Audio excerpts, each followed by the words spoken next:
बच्चों, good morning. चलिए आज हम सब पढ़ने वाले हैं कुछ रेखागणित के टिप्स।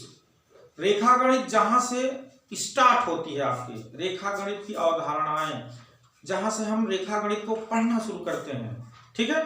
तो आज का जो ये वीडियो है, आज का जो ये टॉपिक है, आप स्टार्टिंग ही पढ़ेंगे रेखागणित को, तो इसे आप क्लास 3 के, 4 के, 5, 6, 7, 8 मतलब सभी कक्षाओं के बच्चे इसको देख सकते हैं, पढ़ सकते हैं। तो और इसमें पढ़ना क्या है, आज हम लोग को जो मैंने ऊपर ही लिख दिया है, तल, समतल, वक्रतल, बिंदु, रेखा, किरण और रेखाखंड, ठीक है। तो एक एक को हम बारीकी से देखेंगे और समझेंगे भी। तल क्या है, तो देखिए तल का अर्थ होता है, देखिए ये जो श्यामपट्ट आपको दिख रहा है, ये एक तल है, ठीक है। ये क्या है, एक तल है। और ये तल जो है दो प्रकार का हो सकता है, एक समतल और दूसरा वक्रतल। अगर प्लेन है, नीचे बिल्कुल सपाट जिसको आप कहते हो, जैसे पुस्तक, जैसे मान लीजिए पुस्तक है, तो पुस्तक का ये वाला भाग क्या है, बिल्कुल चपटा हुआ है ना।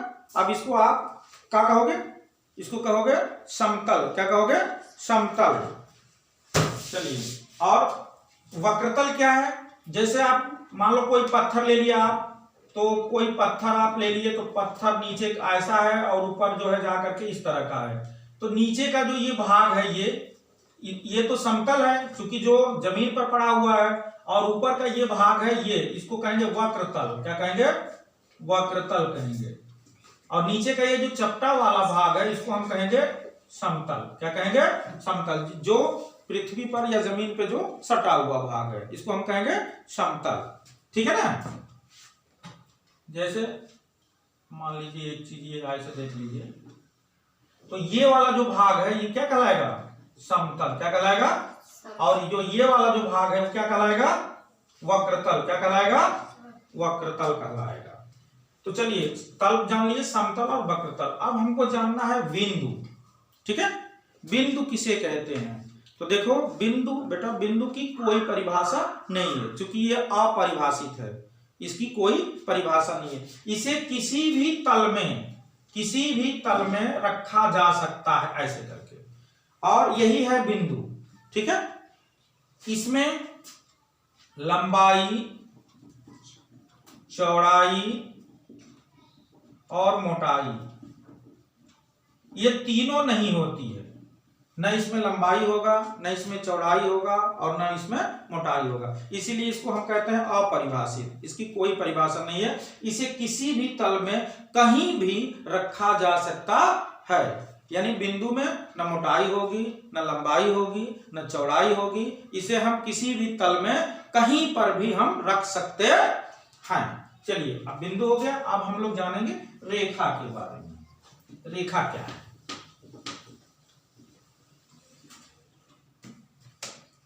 ये रेखा।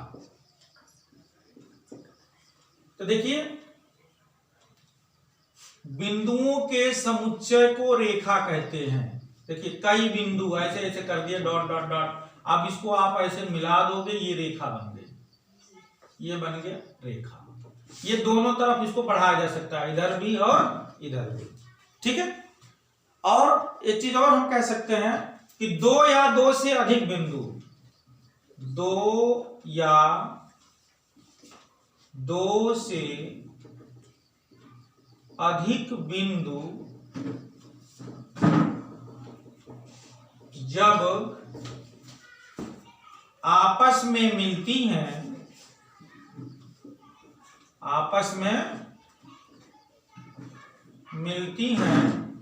तो रेखा बन जाता है, तो रेखा बनता है, यानी रेखा का निर्माण हो जाता है। अब देखिए एक बिंदु ये मान लीजिए हो गई, एक बिंदु आपकी ये हो गई, और एक बिंदु आपकी ये हो गई, एक बिंदु आपकी ये हो गई, ठीक है। अब एक बिंदु से दूसरे बिंदु को हमने ऐसे जोड़ दिया, ऐसे ऐसे ऐसे, ये क्या बन गई, रेखा बन गई। क्या बन गई, रेखा। अब ये रेखाएं दो प्रकार की होती हैं। नंबर 1 सरल रेखा, नंबर 2 वक्र रेखा। रेखाएं कितनी प्रकार की होंगी? 2 प्रकार की होंगी। एक को कहेंगे हम सरल रेखा और दूसरे को कहेंगे वक्र रेखा। अब सरल रेखा क्या है? यानी सीधी गमन करने वाली, सीधी गमन करने वाली, सीधी गमन करने वाली, गमन माने जाने वाली, सीधी मतलब सीधा, बिल्कुल एक लाइन में ऐसे बिल्कुल सीधा, इसको हम कहेंगे सरल रेखा। और दूसरा है वक्र। वक्र माने होता है ये टेढ़ा मेढ़ा। वक्र माने क्या होता है? टेढ़ा मेढ़ा, यानी टेढ़ा मेढ़ा जाए, मतलब ऐसे ऐसे ऐसे, यहां से चली ऐसे ऐसे वक्र तल होती हुई ऐसे चली गई, इसको हम कहेंगे वक्र रेखा। तो हम लोगों ने जान लिया रेखा किसे कहते हैं और रेखा कितनी प्रकार की होती है। 2 प्रकार की, सरल रेखा और वक्र रेखा। चलिए इसी क्रम में आगे हम जानेंगे किरण क्या है।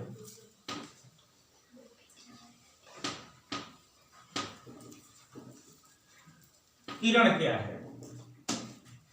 देखिए आप लोग टार्च जलाते हैं, टार्च, तो जब आप टार्च जलाते हैं तो रोशनी टार्च से आगे की तरफ निकलती है कि पीछे की तरफ भी? केवल आगे की तरफ ना। सूर्य की रोशनी जब निकलती है तो सामने की तरफ। तो देखो सामने की तरफ, यानी एक जगह इसका स्टॉप रहेगा और सामने की तरफ इसकी किरणें निकलेंगी और इधर की तरफ जाएंगी, इधर की तरफ, यानी इधर स्टॉप रहेगा एक तरफ। इसी को हम कहते हैं किरण। बात समझ में आ गई? किरण किसे कहेंगे हम? एक तरफ स्टॉप होगा, यानी पीछे की तरफ ये नहीं आ सकती। जैसे रेखा था तो रेखा जो है इधर भी जाएगी और इधर भी, दोनों तरफ तीर का निशान लगा होना चाहिए रेखा में, तो इसको हम रेखा कहेंगे। और इसको हम कहेंगे देखो दोनों में क्या अंतर है? किरण जो है यहाँ स्टॉप है, इसके पीछे नहीं आ सकती, ये केवल सामने, ये आगे और जा सकती है, आगे की तरफ बढ़ सकती है, लेकिन पीछे नहीं आ सकती। तो ये हो गया किरण। और इसका चिन्ह ऐसे ही आप कहीं भी बना दोगे ऐसे, ये हो, इसको समझ लेना कि अगर ऐसा बना हुआ है कहीं भी तो इसे हम किरण कहेंगे। और अगर इस तरफ बना हुआ है और इसका नाम कुछ भी लिखा हो, पी एक रेखा है, तो देखो ये ऐसा बना होगा, दोनों तरफ इसमें तीर का निशान लगा होगा, यानी ये दोनों तरफ ये जाएगी। तो किरण और रेखा में यही अंतर है। अब हम पढ़ते हैं आगे रेखाखंड। रेखाखंड, ये रेखाखंड क्या है? खंड माने होता है टुकड़ा, यानी रेखा का एक निश्चित टुकड़ा। देखो ये एक रेखा हो गई और इस रेखा में से हमने कोई एक निश्चित टुकड़ा काट लिया। जैसे यहां से लेकर के यहां तक हमने इसका नाम दे दिया ए और बी, एक टुकड़ा काट लिया। तो अब इसको दर्शाना होगा तो हम ऐसे लिखेंगे ए बी, ऐसे लिख करके इसके नीचे ऐसे कर देंगे आप, ऐसे। ये रेखाखंड हो गया, ए बी एक रेखाखंड। अब इसको नापा जा सकता है कि कितने मीटर की है। जैसे ये 5 मीटर की हमने एक टुकड़ा काट लिया, इसमें से इस रेखा, एक बड़ी सी रेखा में से हमने एक ए बी रेखा का एक रेखाखंड जो है 5 मीटर का मैंने टुकड़ा काट लिया, तो इसको हम कहेंगे ये रेखाखंड। क्या कहेंगे? रेखाखंड। तो हम लोगों ने आज क्या सीखा? हमने सीखा तल कैसा होता है, समतल, वक्र तल, 2 तल होते हैं, और बिंदु, और हमने सीखा रेखा किसे कहते हैं, रेखा कितने प्रकार के होते हैं। फिर हम लोगों ने सीखा किरण, रेखा और किरण में क्या अंतर है, कैसे हम जानेंगे, और हमने जाना रेखा खंड के बारे में। एक चीज और आज हम जान लेते हैं इसी क्रम में, यदि किसी भी समतल में अगर कोई कहता है कि एक बिंदु से कितनी रेखाएं खींची जा सकती हैं, आपका प्रश्न में है कि एक बिंदु से कितनी रेखाएं खींची जा सकती हैं? अनंत, बहुत सारी। देखिए ऐसे इधर की तरफ, इधर की तरफ, इधर की तरफ, इधर की तरफ, इधर की तरफ, यानी बहुत सारी रेखाएं एक बिंदु से होकर खींची जा सकती है। अगर कोई कहे कि किन्हीं दो बिंदुओं से मिलती हुई कितनी रेखाएं खींची जा सकती हैं, तो केवल एक, क्योंकि इसको आप मिला दोगे यहां से यहां तक, तो एक रेखा केवल खींची जा सकती है बस। ठीक है, चलिए इसी क्रम में एक चीज हम लोग और विशेष जान लेते हैं। विशेष ये है कि यदि समतल पर कोई 3 रेखाएं हों, कितनी रेखाएं? कोई 3 रेखाएं, एक समतल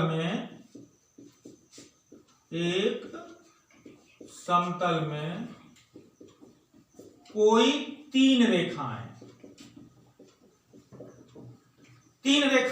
यदि हम कोई समतल में, एक समतल हमारा ये मान लीजिए हो गया, इसमें यदि हम तीन रेखाएं लेते हैं तो उनका स्ट्रक्चर क्या होगा, वो तीन रेखाएं किस तरह की आकृतियां बनाएंगी, कौन कौन सी आकृति बना सकती हैं, इसको हम लोग आज थोड़ा सा इसको भी जान लेते हैं। नंबर एक, आकृति कैसी बनेगी, जब तीन रेखाएं होंगी तो ये इस तरह की हो सकती हैं, इस तरह की हो सकती हैं, तीन रेखाएं इस तरह की हो सकती हैं, यानी इनके बीच की जो दूरी है वो देख रहे हैं हम क्या है, समान है, क्या है, समान है, तो इसको समांतर रेखा कहते हैं। क्या कहते हैं, समांतर रेखा, यानी समान अंतर से जाने वाली, ये एक दूसरे से कभी नहीं मिलेंगी। एक समतल में तीन रेखाएं हैं, तीनों आगे की तरफ बढ़ रही हैं या पीछे की तरफ जा रही हैं, ये रेखाएं आपस में एक दूसरे से कभी नहीं मिलेंगी। तो पहला कंडीशन हो गया कि एक समतल में तीन रेखाएं हैं, तो उसकी कंडीशन या तो ऐसे हो सकती है, उसका डायग्राम इस तरह का हो सकता है। दूसरी स्थिति क्या हो सकती है, देखिए दूसरी स्थिति ये हो सकती है, जैसे मान लीजिए दो तो सीधी जा रही हो, दो रेखाएं तो बिल्कुल सीधी जा रही हो और एक रेखा जो है इनको काट रही हो, ऐसे इस तरह का कंडीशन हो सकता है। ठीक है, तीन रेखाएं देखो, एक रेखा जैसे मान लीजिए P, ये हो गया M, ये हो गया N, तीन रेखाएं हैं, ये दो रेखाएं तो समानांतर हैं, सीधी जा रही है, एक दूसरे से कभी नहीं मिलेंगी, इन दोनों रेखाओं को एक रेखा ये काट दे रही है, तो ये इस तरह की एक स्थिति बन सकती है। अच्छा, तीसरी स्थिति क्या हो सकती है, देखिए तीसरी स्थिति ऐसे हो सकती है, जैसे मान लीजिए एक रेखा ये है, एक रेखा आपका ऐसे, यानी ये रेखा एक बिंदु पर काट रही है, देखिए यहां पर दोनों रेखाएं एक यहां पर काट रही है, और एक रेखा मान लीजिए ये ऐसे चलेगी, ऐसे, यानी इसको यहां पर काट रही है और ये रेखा यहां पर काट रही है और ये रेखा यहां पर काट रही है, यानी ये इसमें से जो आपस की जो दो रेखाएं हैं वो किसी न किसी बिंदु पर काट रही हैं। जैसे देखिए ये वाली जो रेखा है इसको यहां पर काटी, इसको यहां पर काटी, जो ये वाली रेखा चली, जैसे मान लीजिए इसका नाम हम रख देते हैं M रेखा, N रेखा, और एक रेखा ये है, इसको रख देते हैं L। तो जो L रेखा है M रेखा को इस बिंदु पर काट दिया और N रेखा को ये जो L रेखा है, L रेखा इसको यहां इस बिंदु पे काट दिया, जो N रेखा है इस बिंदु पर काट रहा है M वाली को और इसको काट रहा है L वाली को, यहां पे काट रहा है। तो तीसरी स्थिति इस प्रकार की बन सकती है। और चौथी स्थिति मैं बता रहा हूं आपको, चौथी स्थिति क्या बन सकती है, चार ही स्थितियां बनेंगी, जब भी समतल में, एक समतल में तीन रेखाएं होंगी तो उनकी चार स्थितियां बनेंगी। चौथी स्थिति क्या हो जाएगी, देखिए एक रेखा आपकी ये है, या तो ये ऐसे जाएंगी, ये ऐसे हो गई और ये ऐसे, यानी ये तीनों रेखाएं एक बिंदु पर काटती हैं, तो इसको हम कहेंगे एक बिंदुगामी रेखा।